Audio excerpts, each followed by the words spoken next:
अध्यक्ष महोदय, वैसे तो काफी विस्तार से माननीय मुख्यमंत्री जी ने सारी जो मैं समझता हूं शिक्षा से संबंधित यहाँ पर बात कही है और विशेष रूप से आज हमारे सत्र का अंतिम दिन भी था, लेकिन हाँ दिन भी है और जिस तरह का आचरण हमारे प्रतिपक्ष के नेता ने आज दिखाया है बहुत ही निंदनीय है और उसकी कोई आवश्यकता नहीं थी। जैसा यहाँ पर मुख्यमंत्री ने कहा, पूरे भारतवर्ष में ये क्रम चला है और गत 10 वर्षों में लगभग 76,000 स्कूल्स पूरे भारतवर्ष में बंद हुए और इसकी शुरुआत हिमाचल प्रदेश में नहीं हुई। सबसे पहले गुजरात, जिस गुजरात मॉडल के बड़े मुरीद हमारे भारतीय जनता पार्टी के विधायक रहते हैं, आज से 10 वर्ष पहले ये क्रम प्रारंभ हो गया था और जैसा कहा गया लगभग कोई 675 स्कूल जहां पर एक भी बच्चा नहीं था वहां पर टीचर पोस्टेड थे। तो क्या मैं समझता हूं उनको रैशनलाइज करने की आवश्यकता नहीं थी, क्योंकि हमारे सैकड़ों स्कूल, अगर हम भारतीय जनता पार्टी सरकार के कार्यकाल की बात करें 2022 के अंत में लगभग पूरे हिमाचल प्रदेश में लगभग कोई 350 के आसपास हमारे विदाउट टीचर स्कूल्स थे। हमारे लगभग कोई 3400 सिंगल टीचर स्कूल थे।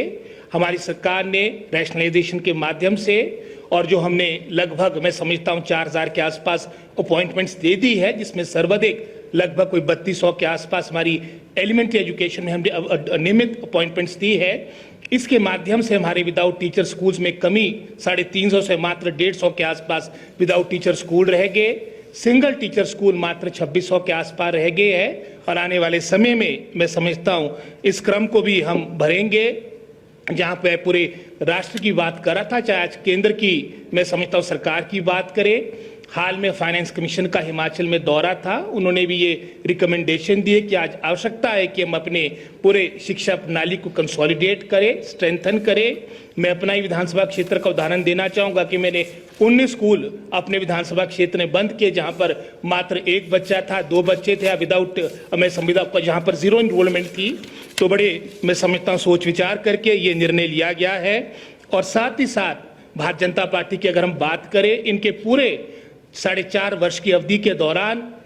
एक भी कॉलेज इन्होंने खोला नहीं। जब चुनाव को मात्र 1 या 2 महीने शेष रह गए थे, लगभग कोई 2 दर्जन आपने कॉलेज खोल दिए और उसके पीछे सिर्फ एक ही अर्थ था कि किस तरह से इनको चुनावी लाभ मिल जाए। एक और में विपक्ष के नेता ने, हमारे जयराम ठाकुर जी ने जो बात की, इनको मैं समझता हूं इस विषय की जानकारी नहीं थी, जो ये कह रहे कि हमारी 22वां स्थान आ चुका है। हमारा 22वां नहीं 21वां स्थान है और जो ये असेसमेंट हुआ था ये वर्तमान की कांग्रेस सरकार के कार्यकाल के दौरान नहीं, जब जयराम ठाकुर जी मुख्यमंत्री थे 2021 का वर्ष था, जहां हिमाचल प्रदेश हमेशा शिक्षा के क्षेत्र में अग्रणी रहा, लेकिन इनके कार्यकाल के दौरान की असफलता के कारण लगभग कोई 21वें स्थल पे हमारा हिमाचल प्रदेश पहुंच चुका है। 3 वर्ष के उपरांत पुनः हमारा ये परख नेशनल असेसमेंट सर्वे का क्रम इस वर्ष चला था और हमने पूरा प्रयास किया कि हमारी रैंकिंग बेहतर हो और निश्चित रूप में इन 2 वर्षों में हमारे डिपार्टमेंट को